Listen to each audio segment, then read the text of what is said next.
तो मैं कहूँगा मेरी एप्रिलिया से भी अच्छी है इसके अंदर। अब लग रहा होगा बजाज वालों ने पैसे दिए इस काम के लिए, दे देते तो अच्छा रहता। मुझे आज की डेट में पर्सनली अपने लिए एक 400 सीसी की बाइक कंसिडर करनी होती ना, मैं NS 400 से ऊपर शायद कोई बाइक देखता ही नहीं। इस पे 5th 4th 3rd अब तो अपोलो अल्फा H1 है। अब तो मैं अपने स्टाइल में चलाऊंगा इसे। इनसे ज़्यादा चीज़ें और कम पैसों में कोई भी कंपनी नहीं दे सकती। Welcome back to Preet vlog. Here is the beautiful NS 400Z 2025 variant 2025 बड़े अपडेट के साथ 2,35,500 रुपये ऑन रोड दिल्ली में दोगे तो इसकी मतलब इससे बेस्ट आज की डेट में 400 सीसी में कोई बाइक ही नहीं है। पहले भी पुरानी वीडियो में मैं बोलता था ना कि बजाज वालों ने इसके अंदर ऐसी ऐसी चीज़ें दी हैं कि आपका मुंह बंद हो जाएगा, आप किसी और चीज़ की डिमांड करोगे ही कैसे, क्योंकि प्राइस इतना कम रखा हुआ है। अब उस चीज़ को इन्होंने इतनी ज़्यादा और बढ़ा दिया ना, अब तो बिल्कुल बोलने लायक ही नहीं छोड़ा कस्टमर को कि कस्टमर और कुछ डिमांड कर सके। आप लोगों को पता है इसके अंदर कोई शिफ्टर आ गया है, हालांकि जिसे बजाज स्पोर्ट शिफ्टर कह रहा है। चलो एक बार दिखाता हूँ कहाँ पे है। व्हीकल इन्फो में ये रहा, व्हीकल इन्फॉर्मेशन में आने के बाद ये आता है ना राइड मोड के नीचे आके ये रहा स्पोर्ट शिफ्टर। स्पोर्ट शिफ्ट है बेसिकली इसका नाम, और ये सिर्फ स्पोर्ट्स मोड पे चलता है। ये पता नहीं क्यों ऐसा बजाज ने करा है, अगर ये सब पे चलता तो और अच्छा रहता, बट ठीक है कोई नहीं, खाली स्पोर्ट्स मोड पे चलता है ऐसा बजाज वालों ने बोला है। मैं एक बार राइडिंग मोड पहले इसका ज़रा रोड पर लगाता हूँ। रोड मोड एक्टिवेटेड, ठीक है हट जाओ। अब रोड मोड लग चुका है। अब जरा पहले मैं चला के देखता हूँ कि क्या रोड मोड पे गियर चेंज करेगी क्लचलेस या नहीं करेगी बाइक। चलो जी,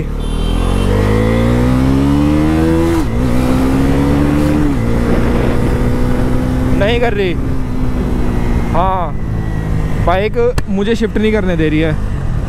अब जरा इसे लगाते हैं हम इसके स्पोर्ट्स मोड पे। यार ट्रैफिक लग रहा है यहाँ तो ज़बरदस्त। ओह शिट मैन, कोई नहीं, ट्रैफिक का कुछ इलाज कर लेंगे, देखते हैं। डाउन शिफ्ट करूं?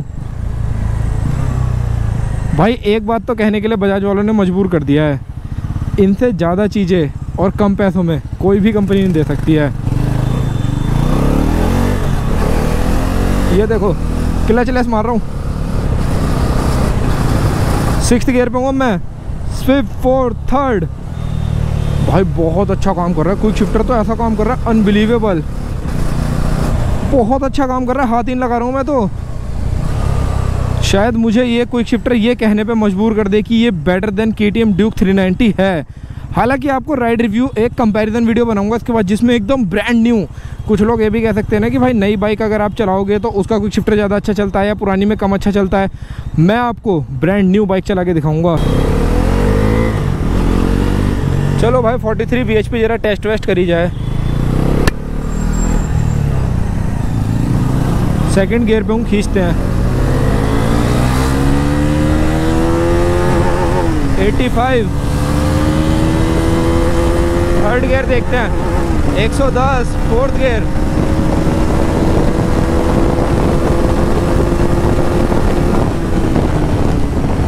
फोर्थ गियर मैक्स आउट नहीं कर पाया मैं, यहाँ थोड़ी रोड नहर होती ना, मैंने हल्के से ब्रेक ले लिए। क्विक शिफ्टर चेक करें, 4th gear, 5th gear, 6th gear. वाह यार बहुत अच्छा काम कर रहा है। डाउन शिफ्ट 6th पे, 5th 4th 3rd। अब तो अपोलो अल्फा H1 है। अब तो मैं अपने स्टाइल में चलाऊंगा इसे। ओए होए भाई सच बता रहा हूँ,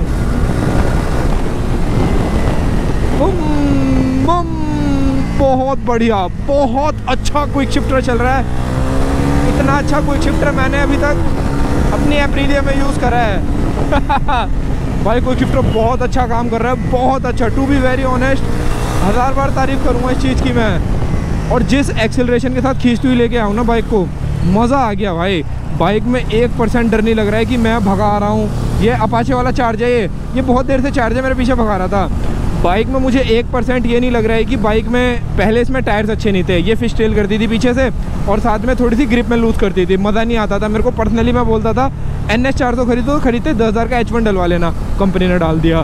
क्विक शिफ्टर जिस पैसों में आती थी, हम डिमांड भी नहीं करते थे कि इसके अंदर क्विक शिफ्टर भी होना चाहिए इतने पैसों में। बजाज वालों ने क्या बोला, तुम डिमांड नहीं करोगे तो हम खुद दे देंगे, और बताओ क्या चाहिए। और सबसे बड़ी चीज़, क्विक शिफ्टर दिया है, यही नहीं कि सिर्फ दे दिया है भाई, मैकेनिज्म इतना अच्छा लगा के दिया, बहुत अच्छे से काम कर रहा है। मैं वीडियो बनाने से थोड़ी देर पहले तक भी इस बाइक को चला रहा था। मैंने कहा थोड़ा पहले टेस्ट करते हैं ऑफ कैमरा कैसा है, फिर ऑन कैमरा दिखाएंगे।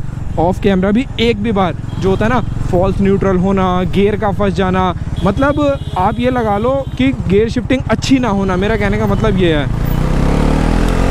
ऐसा तो सवाल ही नहीं है।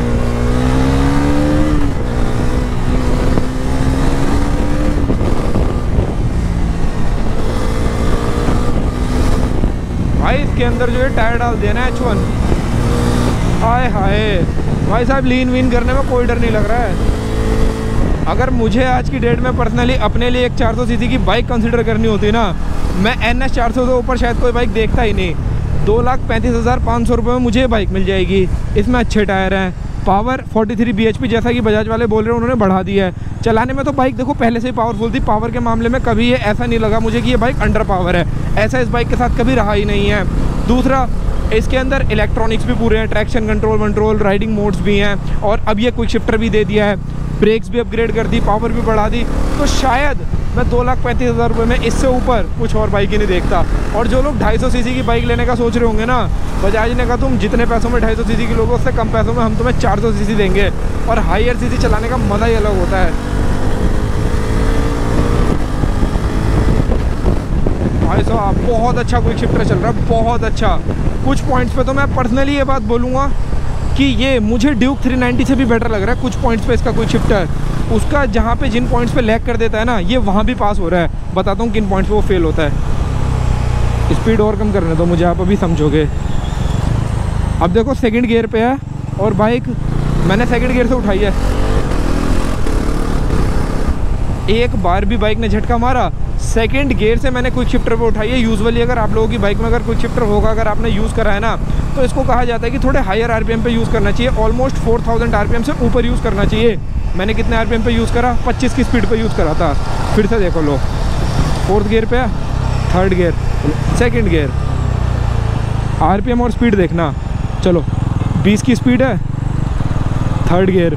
भाई इतना अच्छा क्विक शिफ्टर यार कैसे बना दिया बजाज ने, वाह यार, इस चीज़ के लिए सैल्यूट है भाई बजाज को। इतना अच्छा क्विक शिफ्टर काम कर रहा है, लिटरली मेरे पास वर्ड्स नहीं है, मैं कैसे एक्सप्लेन करूँ। 40 की स्पीड पे मैं, लो भाई छठे गियर पे है बाइक, एक बार भी गियर नहीं फंसे हैं।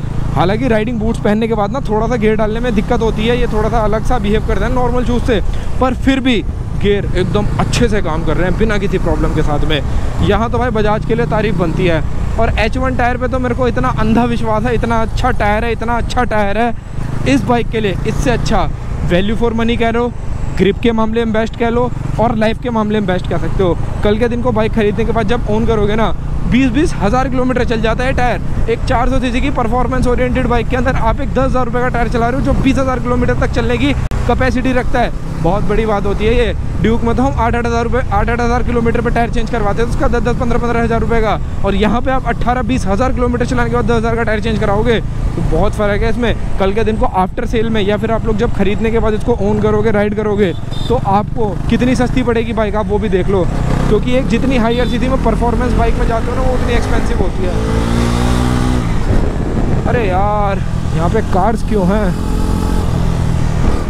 देख रहे हो कैसे लीन वीन कर रखी है मैंने। आप लोग भी देख के कहोगे कि यार प्रीत भाई आतंकी मचा रखा है। और स्पोर्ट्स, अब मुझे लगता है इसको आप स्पोर्ट्स मोड के अलावा किसी और मोड पे चलाओगे भी नहीं। मुझे करोल बाग जाना है तो सीधे ही ले लेते हैं।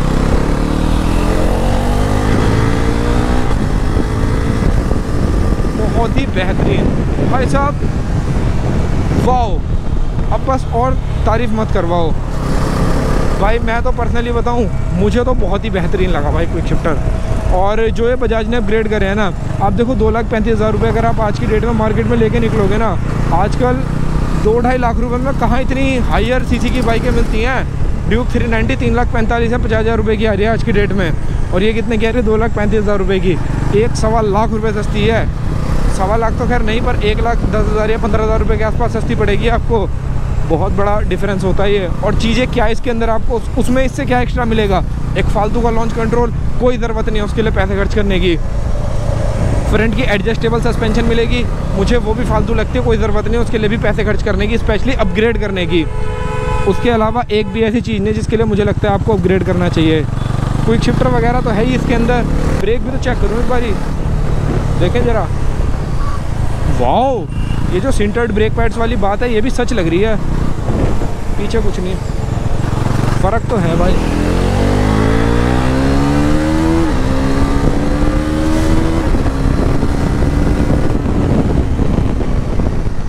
ये यहाँ होते हैं हाई स्पीड पे ब्रेकिंग टेस्ट।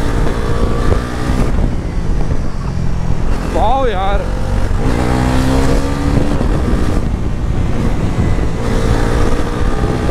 कोई भी दिक्कत नहीं है, कॉन्फिडेंस पूरा है भाई। ब्रेक अच्छी होने के दो बड़े रीज़न हैं। नंबर 1 देखो, ब्रेक पैड तो अपग्रेड हुई हैं, पर सेकेंडरी उसके साथ जो है अच्छा टायर है ना, ग्रिप अच्छी देगा। जब आप खींच के ब्रेक लगाओगे ना तो बाइक रुकेगी, निकलेगी नहीं।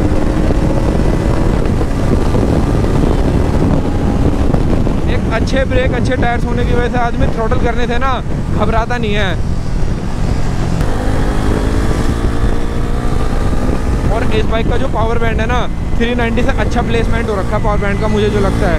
और देखो ब्रेक्स, और मैंने आपको गियर भी टेस्ट करके दिखा दिया कि इस गियर में कितना जाती है। और ब्रेकिंग भी अच्छी है। एक बार और थोड़े से ब्रेक्स खींचूँगा, पीछे कोई नहीं है।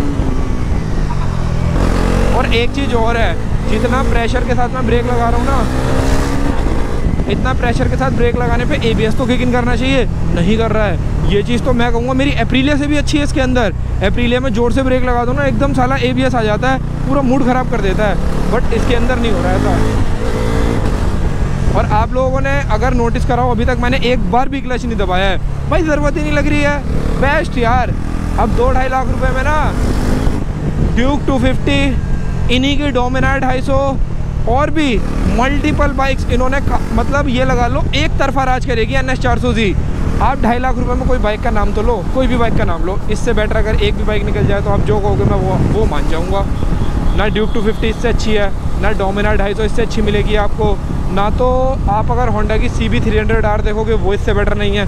ड्यूक 390 को तो इसने पीट के मार ही दिया है। उसके अलावा मैं कहता हूँ 250 cc 200 cc की RC 200 भी लगभग शायद से 2.5 लाख रुपए के आसपास की आती है।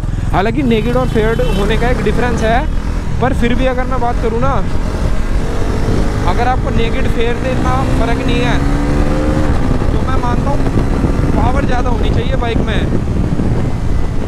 एक बार के लिए नेकेड मतलब होगी और पावर ज़्यादा होगी ना, तो ये बाइक आपको ज़्यादा इंटरेस्टिंग और ज़्यादा समझ में आएगी चलाने में।